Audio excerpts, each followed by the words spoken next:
This is TYTI Daily, where we talk about our original reporting and important stories of the day. And if you want to join the conversation live, we're here every morning Eastern Time on YouTube. So I hope you'll subscribe to our channel, follow us on Facebook, like us, all that stuff, so you can stay on top of our reporting as it comes out, as well as catch our analysis of important stories of the day. And on Fridays, I like to take a little time to talk about media, how media work, journalists broadly, TV news media, as well as TYT Investigate specifically. Today I wanted to talk about two unexpected enemies that President Trump is now facing on climate change. One of them is his own appointee, a guy named Ralston Benham. He gave an interview on Monday to the New York Times. Now, Mr. Benham is a Trump appointee to a government agency known as the Commodities Futures Trading Commission. Now, it sounds very arcane, and it is somewhat arcane, and it's not just things like beef futures and oranges and things like that. It also includes derivatives. A broad chunk of financial trading is covered by and regulated by the CFTC, including derivatives, a lot of the financial instruments that brought the world to its knees, economically speaking, back in 2008. And what Mr. Benham told the New York Times was that today, Wednesday, he's announcing that he's creating a new panel of experts at the CFTC, and they're going to produce a report either by late this year or early next year, which is going to talk about how global warming, climate change, is a threat to financial markets. Okay, this is Trump's bread and butter, is the financial markets. We're talking about Wall Street. And the report is going to include climate change's impacts on food costs, insurance markets, mortgages, other elements of the economy, including the nation's agriculture sector. That's farmers. So right as we go into the presidential election, possibly even in the thick of it next year, we're going to be getting a report from a commission within the Trump administration, from a Trump appointee, that's going to quantify and tell us exactly what the estimates are of the dangers that climate change poses because of the instability it creates to Wall Street. So that's one thing. And it's true that by law, Mr. Benham is a Democrat. The law says that even though Trump gets to appoint this person, they're supposed to be a card-carrying Democrat, as it were, to assure that there's some parity on the commission.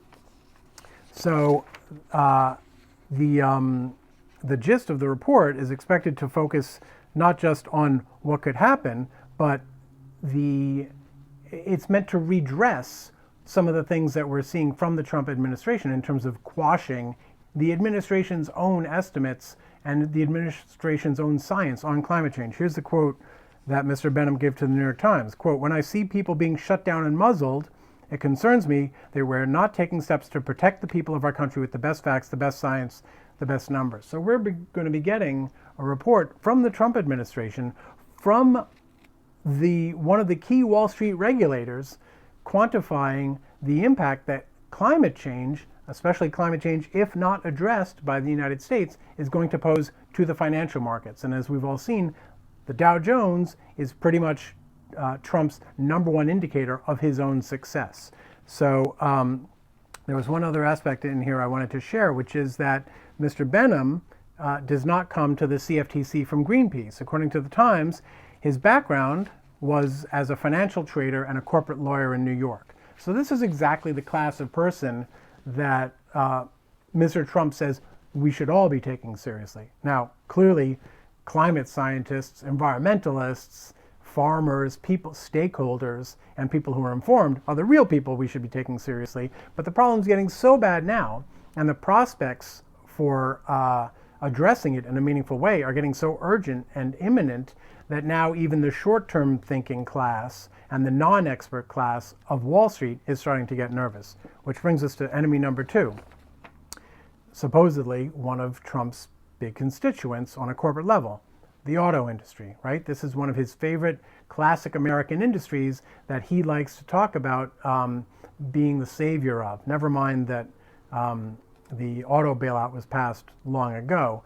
But as you may recall, and this is news from last week, but it didn't get a lot of coverage, and it does tie in with what we're seeing from Wall Street, because now we've got Wall Street and the automotive sector. What happened last week was you had, well, for a little background, the Trump administration has essentially outlined plans to roll back virtually everything that the Obama administration put in place for emission standards, meaning what cars can spit out into the air.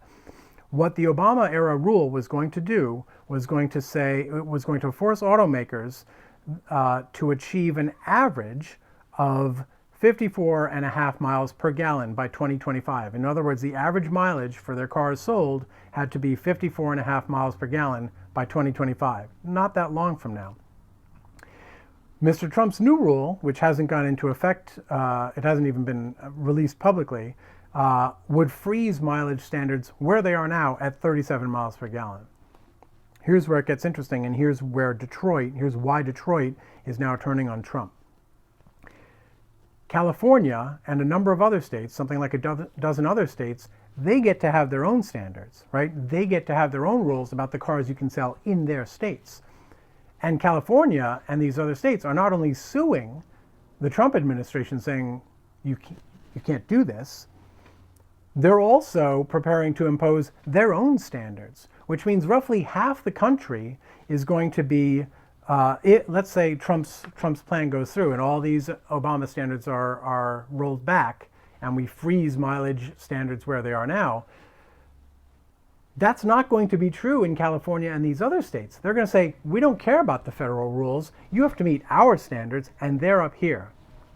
That's a problem for Detroit, because now not only do they have to meet those standards in those markets, but you're going to have an artificially bifurcated market, and you're going to have complications in terms of if you sell a car here to someone who actually lives here and then moves there, how do states handle that? And how do car makers handle that? And do those auto sales get counted against their California averages? So it gets very complicated for the automakers. And one thing automakers and most industry, and I've talked about this a little bit before, so you should all have memorized it by now, is that one thing that's important to automakers and other industries is not so much are regulations good or bad for them, right? If regulations are coming, they will do what they can to make it as easy and painless for them as possible. But once it's in place, they don't want it getting messed with. So what you have, according to the Times, is last week, 17 automakers, including Ford and General Motors, right? Two of the big US automakers, as well as more than a dozen other car companies, sent a letter to the Trump administration saying, hey, I know we asked you to roll back the Obama era standards, but could you maybe talk to California and possibly not do that? Because this is a mess. This is a mess for us. So you now have the automakers joining Wall Street saying, you know what, you're messing stuff up. And even when it's not in the name of opposing climate change, because of the bottom line. The car makers aren't doing this out of the goodness of their heart or even the selfishness of their bottom line in a directly environmental way. They're doing it out of just wanting some environmental standard and regulatory standard that they know that they can adhere to with some predictability going forward. So what we're kind of seeing, I think, to some extent, is reality, right? What's that saying? That reality has a science-based bias or whatever the saying is. But that's what we're starting to see. The only real question, I think, is going to be whether these former Trump allies who are now massing and saying, stop, we need to address climate change in ways that you are not doing. The only question is, will it be enough and will it be soon enough?